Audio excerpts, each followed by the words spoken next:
Let's go hit Lennox. Another week, another knockout, a different city. Come on, what would the shoes say? Hello everybody, welcome back to another episode of Man Takes Shoes Out of Box, the episode where I take a pair of shoes out of a box for you and tell you what I think of them. Today we're talking about these, the Nike Air Force 1 Low collaboration with Mr. Stash, also known as the Blue Pack. So this is a pretty exciting release. There are going to be a whole bunch of sneaker collectors out there that are going to be looking at this particular sneaker or the Air Max 95s as like the best sneaker to release the entire year. And that's because this sneaker has some pretty legendary cult status. These Air Force 1s alongside the Air Max 95s are essentially retros of the original Blue Pack, which came out in 2006 and was one of Nike's first ever collaborations with an individual artist. Mr. Stash is a very well-known graffiti artist from New York.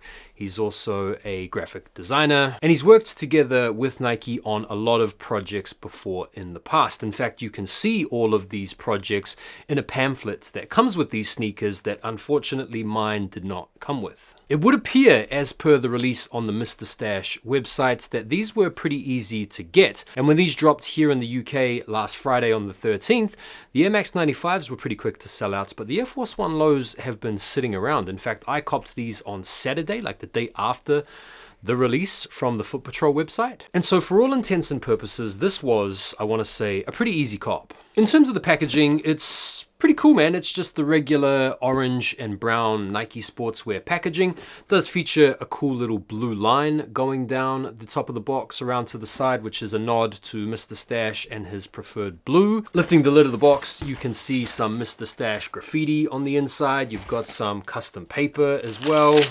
I was trying to suss out what the paper is, but bro, I can't really tell. And the colorway is called Soft Gray Varsity Royal. Getting into the sneakers, the first thing that you notice is this really nice color complementation. The blues, as well as the grays, as well as the white on the sock liner, give the whole sneaker a nice little bit of pop and feel. And you also get this really nice complementation when it comes to the materials. You've got a combination of leathers and nubucks and this almost like ripstop synthetic nylon material, and you've got some rubber. The whole thing just sort of works together.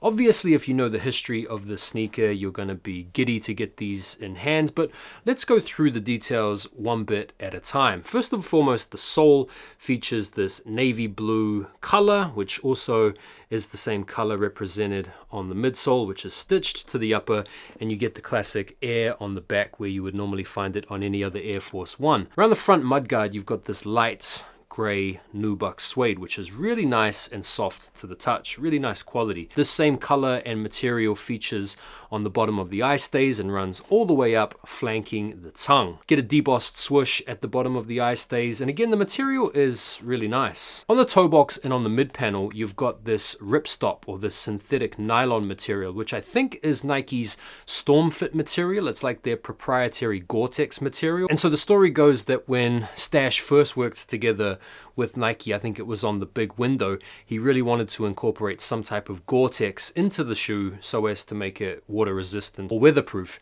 but they couldn't use Gore-Tex because of licensing agreements with certain materials, and so they decided to use their patented Storm Fit material. And so this is a bit of an ode to that, but it does depart somewhat from the original 2006 version. Now, this same ripstop material also features on the tongue, and it's also in this same light blue color. Working your way around the back of the sneaker to the foxing, you've got a really nice navy blue tumbled leather, which is both smooth and soft to the touch and pretty much blends in to the color of the midsole and the outsole. On the back tab, you've got another bit of nubuck suede, which is really nice to the touch and also features in this deep navy royal. And then you've got the tonal Nike Air logo embroidered onto the back. Very stealth, and I think this is also a bit of a departure from the OG. The same navy blue color also features on the tongue tab, which is a little bit of tumbled leather featuring the Stash graffiti embroidered into the tongue. The shoes come with one set of these waxed flat blue laces, which do look pretty nice, to be fair. And you've also got this little bit of rubber bordering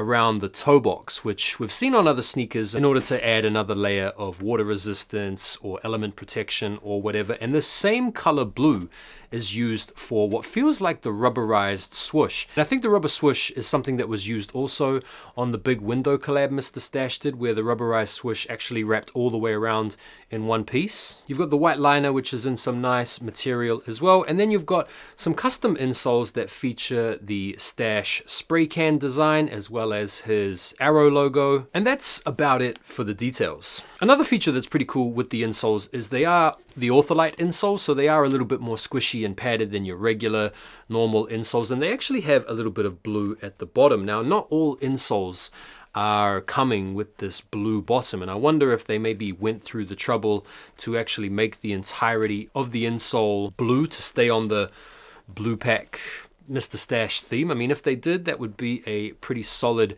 level of attention to detail that we like to see on these types of collabs. In terms of the fits and the feel, with the Ortholite insoles, man, these felt quite nice on foot. I've got to say, I wore the linens the other day and these feel a little bit more comfy. In terms of sizing, regular Air Force One low sizing, I find that they tend to run a little bit big, so I would recommend going a half size down unless you like a little bit of extra room in the toe box or you have a wide foot, in which case you should be all good going true to size. They were 145 pounds, which is around $160. And the good news is that at least here in the UK, there are plenty of these out there and available in lots of different sizes. I copped these from Foot Patrol, and at the time of recording this, there are still some pretty good sizes available in a UK 8.5 and in a UK 9.5, for example. So if you missed out on these and you're wanting to come up, there are still sizes out there for you to cop. In terms of the Air Max 95s, there are only very small sizes out there sitting around. So all in all, I think the quality and the execution of the sneaker was done really well. I think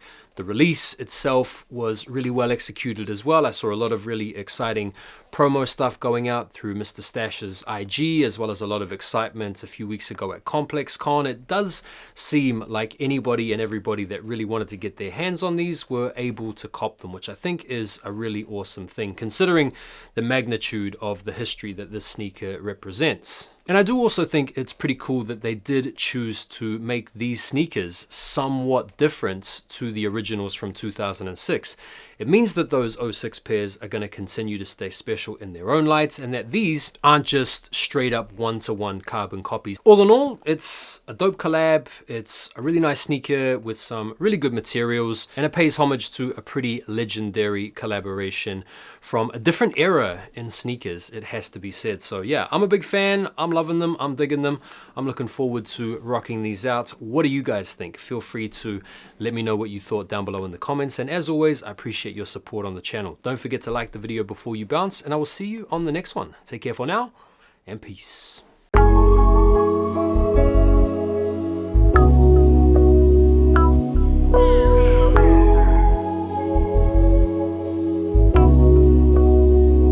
I know you like the way I pop out. Let's go hit Lennox. Another week,